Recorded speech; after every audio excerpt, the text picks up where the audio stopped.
Mardi 27 août 2024, chers téléspectateurs, bonsoir et bienvenue dans cette nouvelle édition et merci de nous avoir choisis pour vous informer. À la une de l'actualité de ce jour, le financement alloué à Madagascar dans le cadre du programme Fonds mondial pour l'environnement pour la période 2026-2030 connaîtra une augmentation significative. Le président de la République malagasy, Andry Rajoelina, a reçu ce matin au Palais d'État d'Iavlou son directeur général Carlos Manuel Rodrigues. Les deux parties ont discuté du financement alloué à Madagascar pour soutenir des stratégies visant à promouvoir la protection de l'environnement ainsi que le développement de l'économie à travers le tourisme, le soutien aux communautés de base et la promotion de l'utilisation des véhicules électriques. Reportage signé Judicaël Rangenirin et Andrew Razanjebe.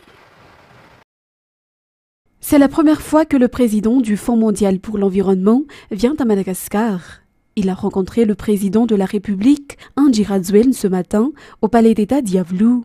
Tous deux ont discuté de la coopération existante et les relations entre Madagascar et ce Fonds mondial pour l'environnement. La suite de cette coopération a été également déterminée, une coopération qui sera encore plus forte, notamment pour la protection de l'environnement et la relance économique. Le tourisme et l'environnement sont deux secteurs indissociables et qui bénéficieront du soutien du FEM.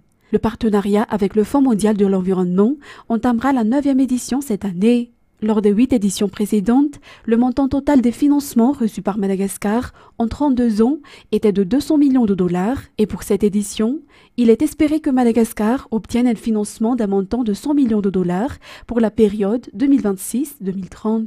Le secteur de l'écotourisme et la protection des aires protégées seront parmi les domaines sur lesquels l'accent sera mis.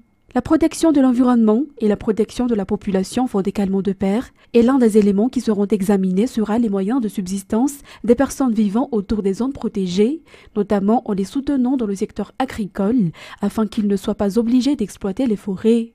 Le Fonds mondial pour l'environnement soutiendra également le projet axé sur l'utilisation des véhicules électriques qui s'inscrit toujours dans les efforts de protection de l'environnement. Ensuite, Erila Laramanantsoa a été nommé président de la délégation spéciale de la commune urbaine d'Antananarivo, une décision suite à la démission de l'ancien PDS, Richard Ramanambitan, pour des raisons de santé.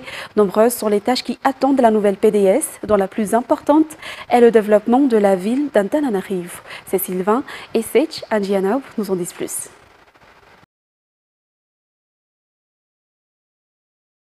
La commune urbaine d'Antananarivo a une nouvelle dirigeante. La nomination d'Erila Laramanantsoa en tant que présidente de la délégation spéciale de la CUA a été rendue publique par le ministère de la décentralisation et de l'aménagement du territoire hier soir.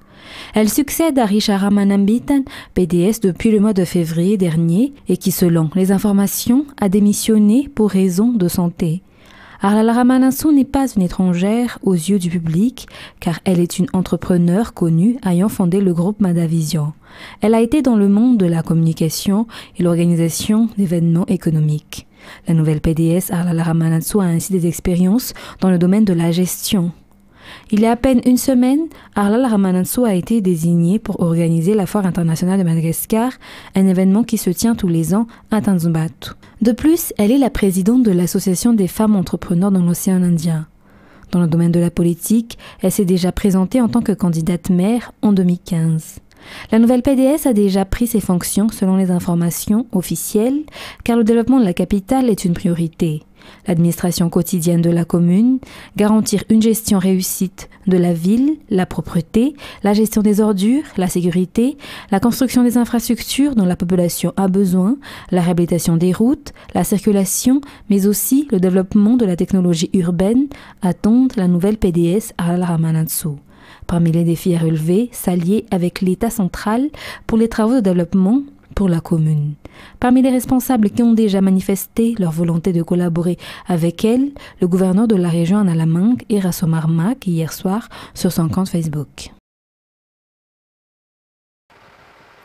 En éducation, une nouvelle organisation concernant le paiement des frais d'inscription ou réinscription au sein des écoles publiques et EVP et CEG a été établie pour cette année scolaire 2024-2025. En effet, suite aux instructions du président de la République, Andjira Zwelin, et afin de garantir l'accès à l'école et à l'éducation pour tous, les enfants issus des familles les plus vulnérables seront dispensés du paiement des frais d'inscription et ou réinscription ainsi que des contributions parentale. Reportage de Félan Rakoudarsoul. Avoir accès à l'éducation est un droit fondamental pour un enfant et il ne doit pas y avoir d'enfants en dehors des écoles pour la nouvelle année scolaire, annonce la ministre de l'Éducation, Marie-Michèle Saounjar-Malal, suite aux instructions du président de la République, Andjira Zwelin. Ainsi, pour cette année scolaire, les familles les plus vulnérables ne paieront rien à la rentrée et seront même exemptées de la contribution parentale d'après les explications. Cela concerne notamment les familles avec des enfants en âge d'aller à l'école mais qui ne sont pas encore inscrits sous l'Intel. Et si les ménages font partie des catégories les plus vulnérables, ils ne devront pas non plus participer aux cotisations destinées à la caisse école. À noter que les droits d'inscription et les droits de réinscription dans les écoles publiques ont été fixés à 0 arrière depuis quelques années.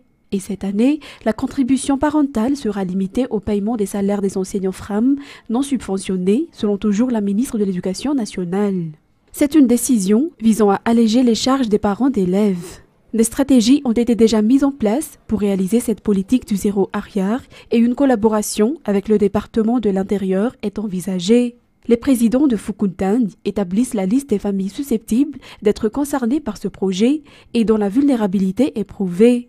Par ailleurs, la ministre de l'Éducation nationale a déclaré qu'aucune embauche de nouveaux enseignants non fonctionnaires n'a été approuvée depuis l'année 2020. De plus, aucun bénévole n'est accepté afin de réduire les coûts pour les établissements. Poursuivant dans ce même contexte, le taux de réussite à l'examen du baccalauréat pour le lycée Ambouy-Manarn cette année a été de 62%, un taux en hausse de 11% par rapport à l'année dernière. Un élève de série S du lycée d'Ambouy-Manarn a également obtenu une mention très bien et a reçu aujourd'hui une récompense. Reportage de Fadjissel Emirey sur les images de Yves Janel.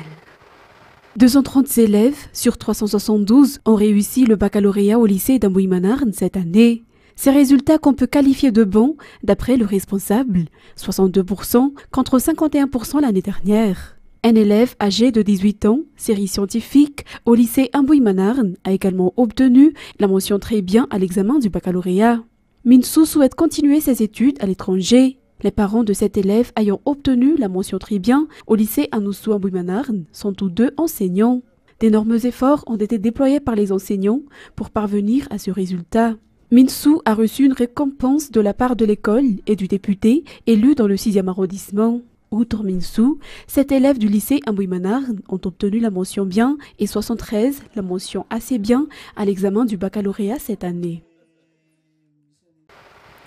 Dans le secteur du tourisme, l'augmentation du nombre de touristes visitant Madagascar est un défi majeur lancé par la nouvelle ministre du Tourisme, Dewa Viviane. Mis à part cela, la révision des politiques foncières pour attirer les investisseurs ainsi que l'accompagnement aux artisans. La collaboration avec les entreprises de transport sera également renforcée. Fadjissel Emirey et Yves Janel. Le programme initié par la nouvelle ministre du Tourisme est articulé autour de cet axe clé et l'une des priorités est d'augmenter le nombre de touristes visitant Madagascar, selon sa déclaration lors de la passation de pouvoir entre elle et l'ancien ministre hier en fin d'après-midi. Si le nombre est actuellement de 260 000 touristes, l'objectif est d'atteindre le 1 million de touristes selon les informations. À cela s'ajoute également la finalisation du Code du tourisme à l'Assemblée nationale pour pouvoir attirer les investisseurs locaux. La ministre entend également œuvrer pour l'amélioration des infrastructures de transport aérien et maritime et notamment terrestre en collaboration avec le ministère des Transports et de la Météorologie. Tous les acteurs seront formés pour améliorer leurs compétences, y compris les artisans. Elle a spécifiquement souligné que l'artisanat peut générer des revenus pour le pays du fait que nous disposons de tous les matériaux nécessaires et sommes autosuffisants en la matière. Ce secteur peut également améliorer le niveau de vie de nombreux malgaches. Lors de sa prise de fonction, Dewa Viviane a souligné l'importance stratégique du tourisme et de l'artisanat dans le développement de Madagascar. Et la mise en œuvre de la vision du gouvernement, notamment le développement et l'emploi pour les jeunes du pays, a été discutée lors de la visite courtoisie du ministre de l'Enseignement technique et de la formation professionnelle auprès des responsables gouvernementaux du Vaknakarach ce lundi. Tout un chacun affirme être prêt pour travailler ensemble afin d'atteindre cet objectif. Et suite à cette rencontre, la ministre a également visité de nombreux centres de formation à Tirabé lors de ce déplacement. Reportage de Jameson Rajan Armanan, Viva Tirabé. Le ministre de l'Enseignement technique et de la formation professionnelle a effectué une visite dans le Vaknakarach ce lundi pour constater les infrastructures et les formations proposées dans les centres de formation de la région. La visite a débuté à l'Office régional de l'enseignement technique et de la formation professionnelle et s'est poursuivie au lycée technique et professionnel d'Antirabé, au lycée technique et professionnel de Vnankarine, au complexe de formation professionnelle Mohamed VI, au centre de référence agricole Anjanmafana Betaf et au centre de formation professionnelle Ansuatandi. Il a été constaté lors de ces visites que presque toutes les infrastructures et équipements de formation sont vétustes. Raison pour laquelle le ministre a donné des instructions pour y accélérer et améliorer le secteur de l'éducation et de la formation. La coopération entre les centres de formation et le secteur privé au niveau local sera renforcée à cet égard. Les services de formation offerts aux jeunes sont axés davantage sur les besoins du marché du travail. De plus, cela fait partie des instructions que le président de la République a données au ministre. Après cette visite, une consultation régionale avec des partenaires et des entreprises privées pour établir les opportunités d'emploi disponibles et exploitables pour les jeunes du Vaknakarach aura lieu prochainement. Cette visite à Tirabé est la première pour le ministre de l'Enseignement technique et de la formation professionnelle suite à sa prise de fonction ce vendredi et cela se poursuivra dans d'autres régions de l'île. Plus de 3000 lavandières de la capitale ont reçu aujourd'hui de l'aide émanant de la commune urbaine d'Antananarivo face au coût élevé de savon et des détergents, cela afin de les aider dans leurs activités quotidiennes. Fadjissel Mireille, sur les images de Yves Janel. Une lavandière dépense au moins 2000 ariars chaque jour pour l'achat de savon et de détergents, d'après leur explication. En plus du prix élevé de ces produits, la coupure d'eau constitue également un problème dans l'accomplissement de leur activité, se plaignent-elles. Face à cela, une aide leur a été apportée aujourd'hui par la commune urbaine d'Antananarivo. 3840 lavandières de la capitale ont reçu des produits de nettoyage comme du savon et des détergents. La coopération avec les partenaires a permis l'octroi de ces aides à ces lavandières issues des 6 arrondissements de la capitale. Par la suite, il y aura également des activités pour aider les parents vulnérables en cette rentrée scolaire, selon toujours les informations. Place maintenant aux actualités internationales. Destination Soudan. Au moins 132 personnes ont péri au Soudan dans des inondations durant la saison des pluies cette année, a déclaré lundi 26 août le ministère de la Santé. Samedi, de fortes pluies ont inondé la région d'Arbat, au nord de la ville de Port-Soudan, dans l'état de la mer Rouge, provoquant l'effondrement du barrage d'Arbat, selon les témoins. France 24. Une population en état de choc. Les habitants de la région soudanaise de la mer Rouge ont commencé à enterrer leurs morts après la rupture dans la nuit de samedi à dimanche du barrage d'Arbat, situé à une quarantaine de kilomètres de Port-Soudan. Vers 3 h du matin, les eaux de crue ont surpris les habitants dans leur maison. L'eau a emporté une quarantaine de personnes. Nous avons récupéré quelques corps et des personnes ont survécu. J'ai appelé des gens de la région d'où je viens, la région de Tabou. Ils m'ont dit que toutes les maisons avaient été emportées.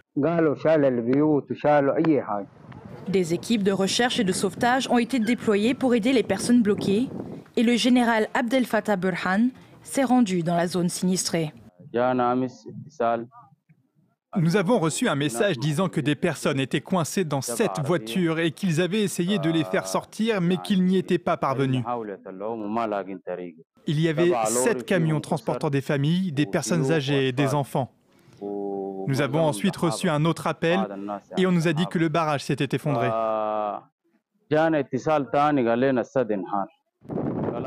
Le barrage d'Arbat est la principale source d'eau de Port-Soudan, le siège du gouvernement et des agences humanitaires. La ville est aussi le foyer de centaines de milliers de personnes déplacées par la guerre avec les forces de soutien rapide. Les barrages soudanais permettent au pays de gérer les fortes pluies saisonnières, mais la guerre a détruit les infrastructures civiles. Ensuite, l'épidémie de Mpox ne cesse de progresser en RD Congo. Plus de 570 personnes sont décédées parmi les 16 070 cas enregistrés. Le gouvernement a annoncé un plan de riposte et espère recevoir les premières doses de vaccins cette semaine. En attendant, les équipes médicales sont submergées dans l'est du pays, épicentre de cette épidémie. France 24. Sous cette tente de l'hôpital de Kavumu dans le sud Kivu, les mères de famille s'entassent, épuisées et inquiètes. Nzigere surveille ses 4 enfants, tous contaminés par le Mpox. Je veille sur mes enfants infectés par cette maladie. Ils ont des lésions cutanées. Quand ils ont été admis ici, ils étaient presque morts. Maintenant, je les surveille, mais je n'ai pas encore vu de vrais changements sur leur santé. Le Sud Kivu reste l'épicentre de l'épidémie en RDC, avec plus de 5000 cas détectés depuis janvier. La situation est vraiment grave et on est tellement débordé parce qu'on a une petite capacité d'accueil, mais on est vraiment hyper fréquenté. Dans la province voisine du Nord Kivu, même constat, les cas de Mpox se multiplient. Dans cet hôpital, le docteur Trésor enchaîne les consultations. Elle présente les signes de Mpox comme les éruptions cutanées, vésiculaires. Les malades sont isolés, puis traités. 10 nouveaux cas arrivent en moyenne chaque jour, essentiellement des enfants venus des camps de déplacés. C'est une situation qui est assez préoccupante. Et comme nous l'avons vu aussi, que dans les voies de transmission, dans les moyens de transmission, c'est d'abord les contacts directs. Et donc, lorsque vous avez un grand nombre de personnes comme ça dans un ménage, dans un espace limité, vous avez aussi un risque en même temps de voir que la maladie puisse se propager assez rapidement. Pour lutter contre l'épidémie, des campagnes de sensibilisation ont été lancées dans plusieurs camps de déplacés aux alentours de Goma. Nous pouvons tous tomber malades. Si je suis infectée, je peux vous contaminer et vous pouvez contaminer les autres. Les gestes barrières y sont répétés, se laver les mains régulièrement et éviter les contacts physiques. Des mesures difficiles à appliquer dans ces conditions. Ici, le seul espoir, c'est l'arrivée de vaccins. Le gouvernement espère recevoir cette semaine les premières doses. Et l'Ukraine a essuyé de nouvelles frappes russes qui ont fait au moins 4 morts dans la nuit de lundi au mardi au lendemain d'une attaque les plus massives depuis le début du conflit. Reportage sur les images de France 24. Les clients d'un hôtel évacués des décombres après la frappe russe qui l'a visé. Des civils pourraient encore être piégés selon les autorités locales. Les habitants de cette ville stratégique située entre les fronts sud et est sont désormais habitués aux frappes. Rien n'a été abîmé à l'intérieur, seules les portes et les fenêtres ont été détruites. J'ai entendu l'explosion, les enfants étaient effrayés. Ils dormaient déjà dans leur lit. Je ne veux pas que mes enfants s'endorment au son des sirènes. Cette nuit encore, une nouvelle vague de frappes s'est abattue sur le territoire ukrainien. Kiev a annoncé avoir abattu 5 missiles et 60 drones. Le pays subit depuis lundi les attaques les plus massives depuis le début du conflit. Kiev, la capitale, n'a pas été épargnée, forçant les habitants à se réfugier dans le métro. Ces frappes ont visé 15 régions et ciblé les infrastructures électriques. Le président Volodymyr Zelensky en a appelé à l'aide de l'aviation européenne. La présence physique de nos forces dans la région de Koursk est une mesure active pour détruire la menace russe sur son propre territoire. C'est l'une des manières de compenser l'absence de missiles à capacité de longue portée. La semaine dernière, l'administration Biden s'est dite ouverte à fournir des missiles de longue portée à l'Ukraine, qui lui permettraient de frapper les cibles russes plus en profondeur derrière la ligne de front. Kiev poursuit par ailleurs son offensive dans les régions de Koursk et Belgorod. Ses troupes revendiquent contrôler 1200 km² en territoire russe. Mesdames et messieurs, cette édition arrive à son terme. Nous vous remercions de votre fidélité et excellente soirée en notre compagnie. Au revoir à tous.